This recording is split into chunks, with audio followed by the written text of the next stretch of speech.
Estamos aqui com uma convidada maravilhosa, Cláudia Matarazzo. Quem não conhece? Hoje no Ângela Convida teremos um momento super especial. Por quê? Vamos somar, falar sobre aquilo que a gente faz porque a gente ama, escolhemos. Cláudia, eu gostaria que você se apresentasse e falasse um pouco do seu perfil, porque, claro, todo mundo já deve conhecê-la, mas detalhes não. Vamos lá? Bom, Ângela, primeiro, obrigada por estar aqui nessa casa linda. A gente fica vendo um jardim cheio, rodeado de amigos e demorou, mas conseguimos marcar, né, nosso encontro. Olha, para me apresentar, hoje eu estou me apresentando mais rapidamente, porque senão a gente começa a falar, eu sou isso, eu sou aquilo. Então, assim, eu sou jornalista, eu acabei me especializando em etiqueta, não porque eu amava de paixão, você sim, mas porque eu trabalhava em televisão, não era nem mais em imprensa escrita. E aí um amigo meu, que tinha uma editora, mas que eu não sabia que ele era dono da editora, me chamou e falou assim, eu preciso falar com você, vem no meu local de trabalho. Detalhe, nós éramos colegas de coral, nós cantávamos juntos. Então, cantor no Brasil, na década de 80, 90, todo mundo tinha um trabalho paralelo, que era para pagar as contas. E esse meu amigo era exatamente isso. Ele cantava e eu achava que ele tinha um trabalho que era para pagar as contas. Não, ele era dono de uma editora, que realmente era o que pagava as contas, claro. Mas enfim. Aí ele falou, Cláudia, eu preciso, você não sabe, mas eu trabalho aqui, nós somos uma editora muito grande, a gente gostaria de fazer um livro de etiqueta. Eu quase caí dura. Por quê? Primeiro que eu não sabia que ele era dono de editora, e segundo, porque eu jamais esperei que alguém fosse me pedir para falar de etiqueta, porque eu sempre fui a hippie da família, a doida que foi fazer jornalismo, a que votava sempre um pouquinho mais à esquerda, não era de esquerda lá, mas eu sempre votava mais para o centro. Então, eu falei, mas Walter, falar de etiqueta, que coisa mais chata. Ele falou, não, fala, você é boa disso, você vem de uma família que conhece, vamos tentar. Eu falei, olha, só se for uma coisa muito sem frescura, senão vai ser muito chato. Ele falou, tá aí, o primeiro título do seu primeiro livro é esse. E aí aconteceu na minha vida, que foi um divisor de águas. Eu conto essa história longa, porque foi um divisor de águas mesmo. E acabei me apaixonando por etiqueta, realmente. Não tem como, né? Vocês viram a modéstia dessa mulher? Mas olha, eu adquiri o primeiro livro da Cláudia, que é exatamente esse, Etiqueta Sem Frescura. Naquela época, Cláudia, eu queria encontrá-la pessoalmente para você autografar, porque eu já tem estava... o primeiro? Tenho, Cláudia. Cor-de-rosa. Então, e eu queria, naquela época, estar em contato com alguns profissionais da área e tal, mas tudo bem. Vamos lá, Cláudia. Eu acho que temos muito aqui a passar para esses nossos seguidores, mas temos mais uma pergunta. Cláudia, pesquisando um pouco mais sobre esse seu perfil, verifiquei que você já vendeu mais de 1 milhão de exemplares e lançou 22 livros. Me fala um pouquinho o que vem a ser esse seu lado tão profissional, onde você, em vários livros, escolhia sempre um tema bem pontual para que as pessoas despertassem a curiosidade. Esse é o lado obsessivo, né? Porque eu tenho muito orgulho, claro, da quantidade de livros vendidos, de todos os títulos, mas eu tenho uma coisa, Ângela, que se eu me volto para fazer uma coisa, eu quero fazer daquela maneira, melhor jeito possível. Então, quando eu comecei a escrever para valer, que eu vi que os livros me pediam outro livro, depois outro, eu resolvi focar nessa profissão. Naquela época, em 92, quando eu lancei o primeiro livro, eu ainda cantava, eu ainda fazia show. Aí parei, porque não dava. Até porque eu também sou do dia, então show eu já estava meio cansada. Enfim, então essa coisa meio obsessiva, isso é traço de caráter, não é qualidade, não. E aí, essa coisa assim, como é que eu acreditei que ia dar certo? Eu nem me permiti acreditar que não ia dar certo.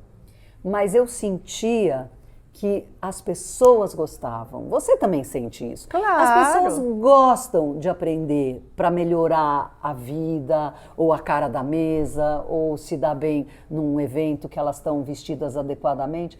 E aí eu percebi, eu falei, gente, o brasileiro adora festa, a gente adora pessoas, festa, eventos. Como que não vai gostar desse assunto? Então, aí foi fácil. Fácil, né, para quem já domina, então. Mas vejam, essa nossa literatura, esse nosso trabalho, ele é muito gratificante. Hoje, o perfil de influências, não é, Cláudia? Estamos agora regularmente expondo as nossas ideias, os nossos conhecimentos. E cada vez mais, você deve ter percebido que hoje nós temos uma infinidade de profissionais que se especializaram como welcome, meseiras, enfim. É impressionante. No século XXI, que as coisas estão tão informais e tão automatizadas, etc., mas a tem elegância... Tem as meseiras e tem as welcomes. É verdade. É verdade. Eu acho, bom, isso eu acho também, Ângela, a gente poder, num perfil como o nosso, né, a gente poder falar o que vier à cabeça, porque são vários assuntos, vários nichos, e ter esse alcance, isso é uma bênção. Claro. Porque a gente não imaginava, 30 anos atrás, não imaginava mesmo, sem dúvida, esse alcance. Eu lembro que eu viajava para Caicó para fazer palestra, para Manaus, para Roraima. E era uma coisa que custava. Isso realmente, né, demora. Sem dúvida. E era o corporativo, não é, Cláudia? Era corporativo. Começou como social, depois virou só corporativo. Só corporativo. E aí a gente... Hoje não, hoje você fala para o Brasil inteiro. Exato. Agora, essa história de todo mundo falar de etiqueta, também não é maldade, gente. Não é maldade. É assim. É porque a gente ouve cada coisa... que eu fico com vergonha alheia às vezes. Eu falo, gente, mas da onde ela tirou essa coisa, né? Então menos. De alguma maneira a gente busca pesquisas, a gente ter realmente... confere, né? Porque, aliás, existem dois perfis, né? Junto à etiqueta, que seria o clássico europeu e o americano, né? Que é mais informal. Que é mais informal. Então, muitas vezes a gente ensina uma forma de como se comportar à mesa, qual a forma de colocar o talher, o garfo é na mão esquerda ou na direita. Às vezes mexe um pouco com a cabecinha das pessoas, mas a gente tenta pontuar que existem duas formas por causa das culturas. Mas vamos a uma pergunta a mais. Você foi chefe de um cerimonial durante 7 anos aqui no estado de São Paulo. Eu gostaria que você comentasse um pouco sobre esse seu perfil lá, porque foi maravilhoso. Até atendeu o nosso Papa, não é? Que esteve no Brasil, Bento XVI.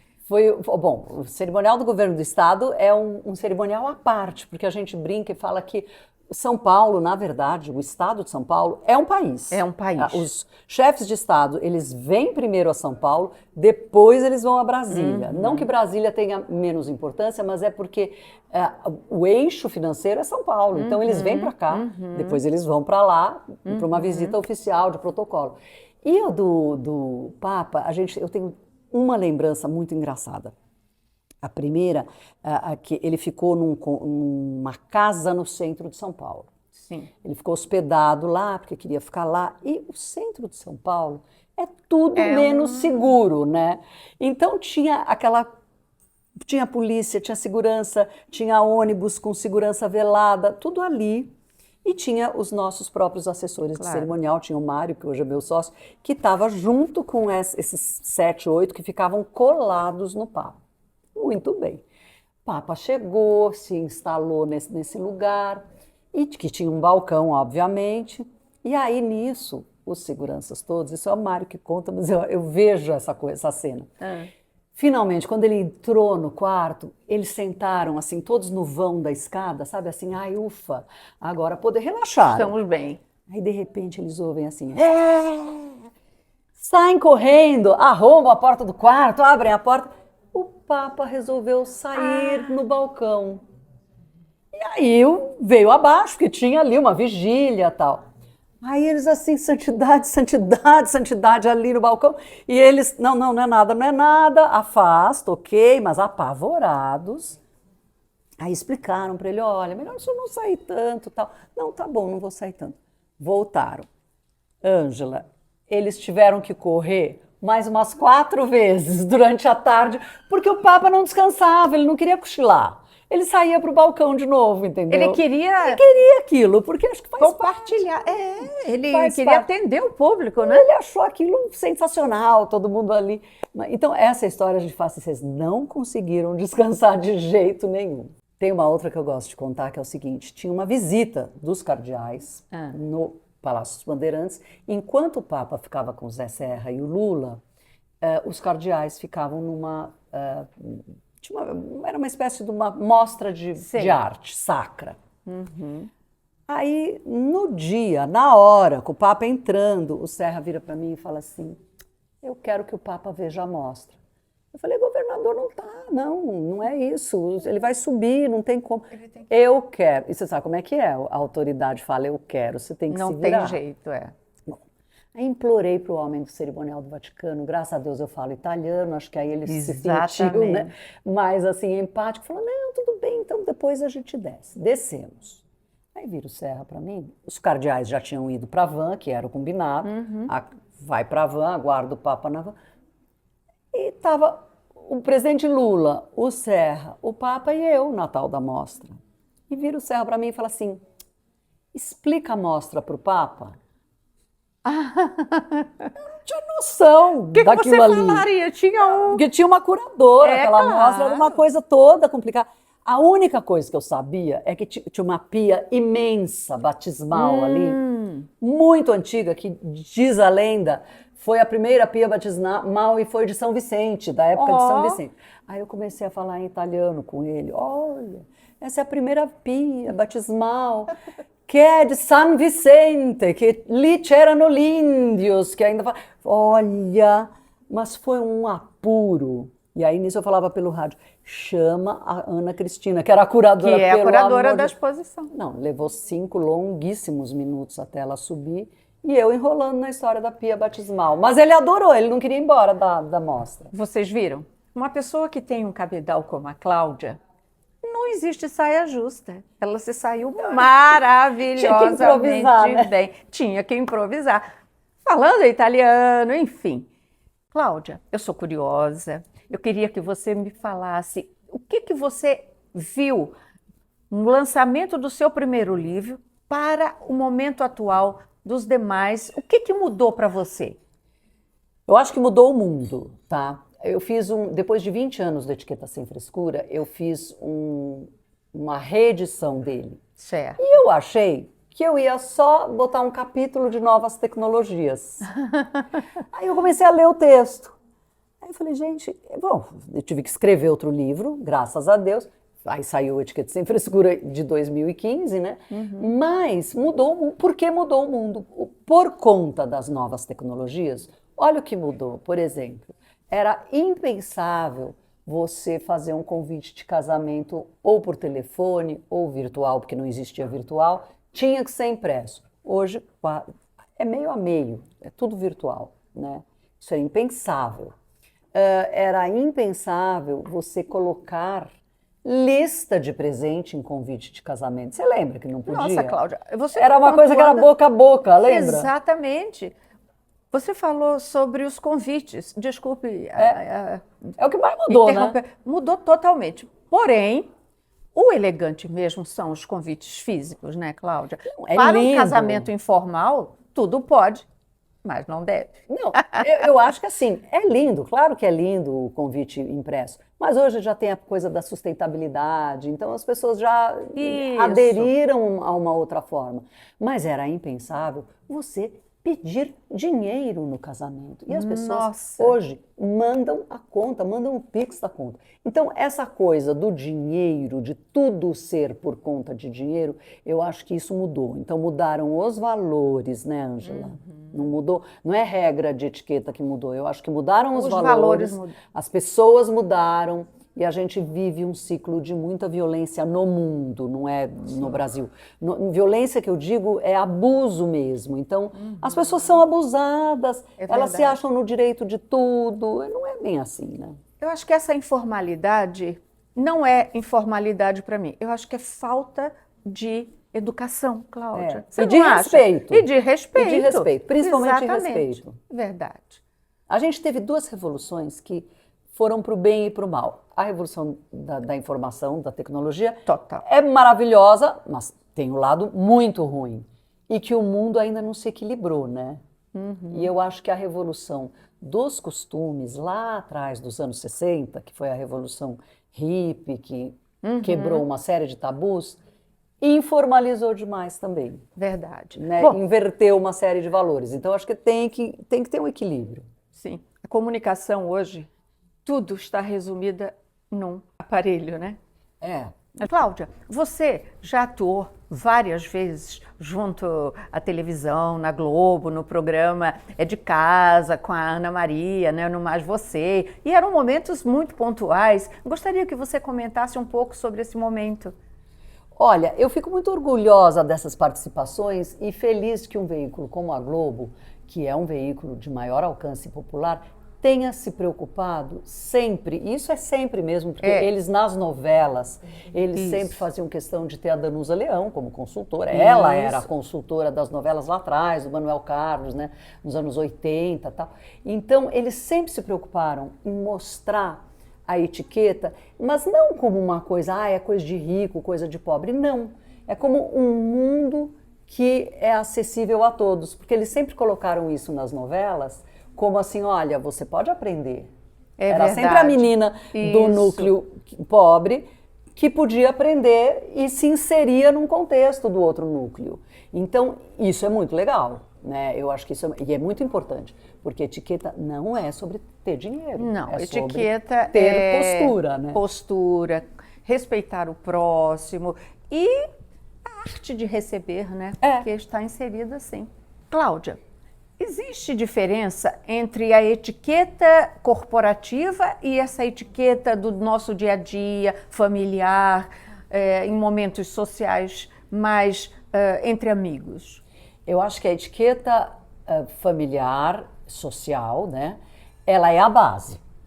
E aí, a etiqueta corporativa, ela é um nicho da grande etiqueta. Mas ela realmente, a etiqueta corporativa, ela tem coisas muito específicas que eu acho que todo jovem que está se inserindo no mercado de trabalho já é bom ficar atento, já é bom começar a pesquisar, porque você tem viagem de trabalho, você tem hierarquia, tem almoço de negócios, tem uma série de coisas. E hoje você tem palavras-chave, né, no corporativo, que, por exemplo, outro dia eu fiz até era uma instituição financeira, e a queixa desse executivo era, olha, como era setor financeiro, ele falou, os meus meninos, eles são muito jovens e eles lidam com clientes super private, super, assim, muito, um patamar com um mais patamar alto. mais alto de finanças e tudo.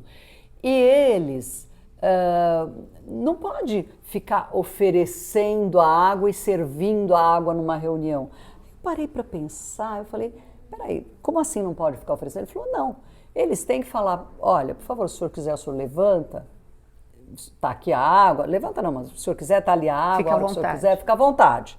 Mas a postura do jovem de ficar servindo a água, o café, ou não sei o quê, não pode. Também então, acho. Isso é uma coisa de corporativo, né? Então, a gente precisa parar para pensar que são nuances. Ah, mas que frescura, a gente aqui o brasileiro oferece. Na tua casa você oferece, põe o cafezinho e tudo. Numa reunião de trabalho, você simplesmente abre os trabalhos, fala, por favor, fica à vontade, e as pessoas vão. Porque isso, senão isso te tira a imagem de que você está no controle também. Exatamente. Né? Então tem essas coisas, né? A etiqueta corporativa tem pequenos sinais de poder, e não do poder bélico. Super, é só um poder organizacional, vamos dizer assim. Exatamente. E isso eu percebo, porque você mencionou, então, a etiqueta eu acho que começa em casa.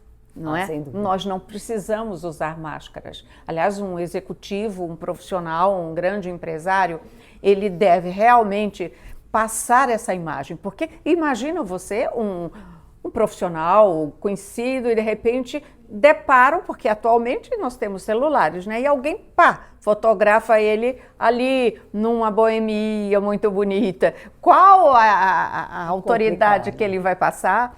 Então, você mencionou dois pontos importantes, que no corporativo, você realmente precisa de ter a acessibilidade de pessoas para certos momentos, não é? Cláudia, você já escreveu sobre etiqueta inclusiva e é interessante as pessoas atentarem para isso, porque como você deve proceder quando depara com uma pessoa que tem uma deficiência? Fala um pouco desse seu Então, eu livro. acho que a gente tem que... Hoje, depois de... Foi um divisor de águas na minha vida esse livro. Chama Vai Encarar, foi em 2009. 2009? O que aconteceu? Eu estava com a Mara Gabrilli, que é tetraplégica, num evento no Palácio. E ela virou para mim e falou assim, você tinha que escrever um livro sobre etiqueta pra gente. Aí eu falei, uai, Mara, mas como assim? É a mesma coisa, etiqueta para deficiência, para pessoa com deficiência ou não é a mesma coisa. Ela falou, você que pensa, porque começa que as pessoas olham através da gente, nós somos invisíveis para eles. Eles não querem falar, eles preferem não conversar, eles desviam. Aquilo foi me dando um arrepio na nuca, eu falei, nossa, eu acho que aqui a gente tem um livro. E aí fizemos um livro com todo tipo de deficiência crônica. Sim. Pelo menos as mais comuns, né? Então, assim, a pessoa que não enxerga, a pessoa que não ouve, a pessoa que não tem mobilidade, que está na cadeira de rodas ou tetra, né? E deficiência intelectual também, né? Sim. Porque às vezes você tem isso também.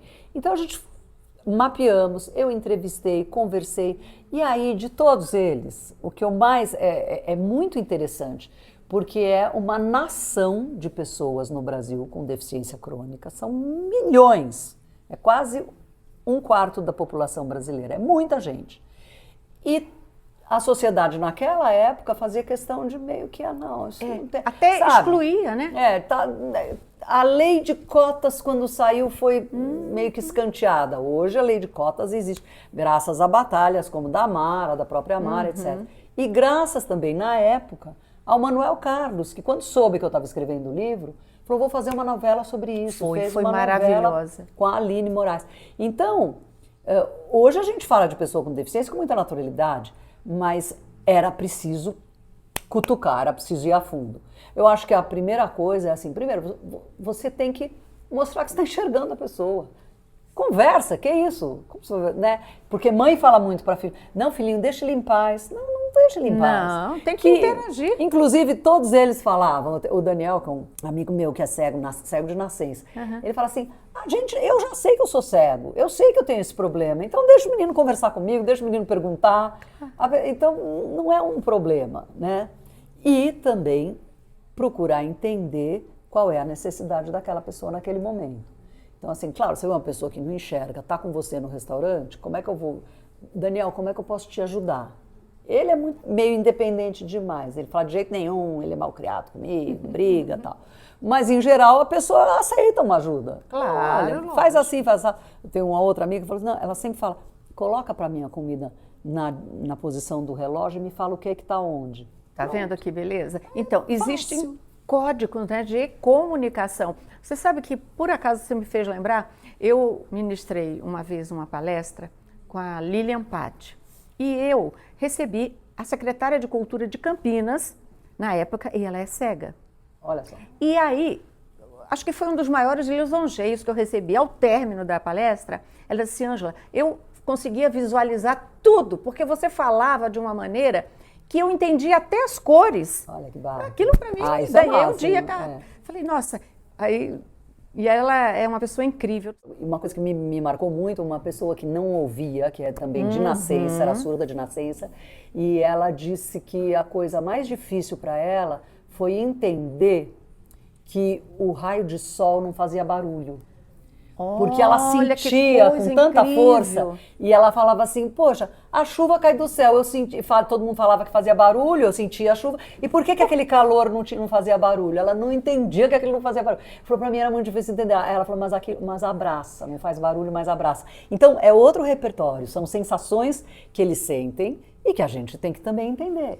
Para mim, é uma viagem para uma nação realmente, que eu brinco, eu falo, todo mundo teria que carimbar esse passaporte, sem dúvida, porque vale a pena. E meus parabéns, porque você foi a primeira a editar um livro sobre esse tema, né? Eu gosto muito. Maravilha. Cláudia, quero agradecer, foi muito gratificante. Vocês provavelmente adquiriram assim um conhecimento ímpar. Eu quero que vocês comentem, compartilhem, porque eu gosto disso.